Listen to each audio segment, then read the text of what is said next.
বরিশাল ভ্রমণের এই পর্বে আপনাদের সবাইকে স্বাগতম। আজকে আমরা যাচ্ছি সুন্দর একটি জায়গায়। সে জায়গাটি হচ্ছে গুঠিয়া মসজিদ। এই নান্দনিক মসজিদটি চাঙ্গুরিয়া গ্রামে অবস্থিত এবং এটা স্থাপনা করেছেন শরীফুদ্দীন আহমেদ।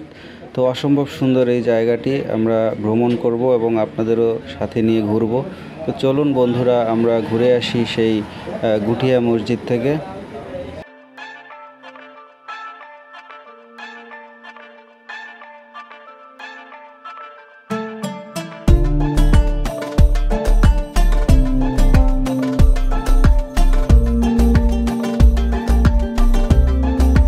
গুঠিয়া মসজিদ এশিয়া মহাদেশের তৃতীয়তম সুন্দর স্থাপনার মধ্যে একটি হচ্ছে এই গুঠিয়া মসজিদ। তো গাইস, দেখতে পাচ্ছেন যে আমি আছি এখন, এটার নাম হচ্ছে গুঠিয়া মসজিদ, তাই না? গুঠিয়া মসজিদ।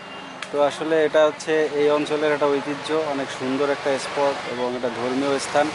এখানে প্রতিদিন অনেক মুসল্লিরা এখানে নামাজ পড়ে। নামাজের এটা পবিত্র স্থান এখানে। তো আমি যেখানে দাঁড়িয়ে আছি এটা আসলে এটা পুকুর পাড়। দেখতে পাচ্ছেন যে কত সুন্দর একটা দৃশ্য পুকুর পাড়ে। অসম্ভব সুন্দর এই জায়গাটা। আপনারা এখানে আসলে আশা করি নিশ্চয়ই আপনাদের ভালো লাগবে। তো আমি আপনাদের জায়গাটা পুরোটা ঘুরিয়ে দেখাই যে এখানে আসলে সৌন্দর্যটা কীরকম সেটা আমি আপনাদের দেখাই।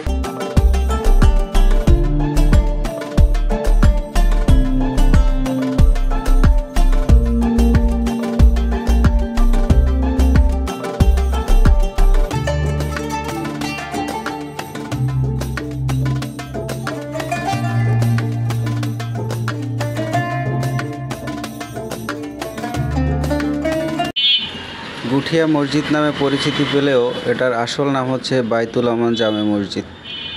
এটা স্থাপনা করেছেন এস শরীফুদ্দীন আহমেদ 2006 সালে। তো অসম্ভব সুন্দর এই মসজিদটি, নান্দনিক এবং আধুনিক। এই মসজিদটি নির্মাণে ব্যয় হয়েছিল 20 কোটি টাকা।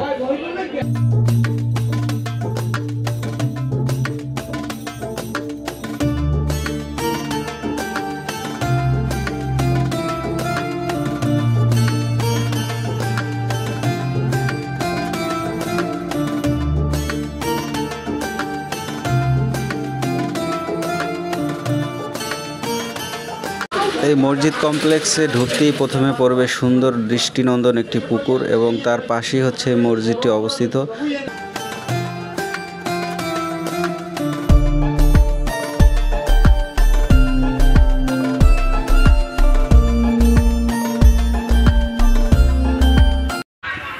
গুঠিয়া মসজিদ থেকে এবারে আমাদের গন্তব্য হচ্ছে দুর্গাসাগর দিঘি।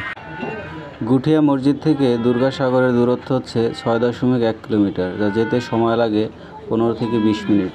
তো আমরা যাচ্ছি সেখানে এবং দেখব সেখানকার সৌন্দর্য।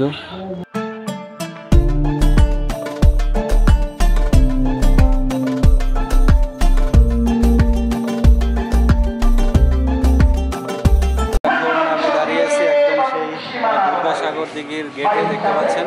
তো আমরা একটু পরে আমরা ভিতরে ঢুকবো।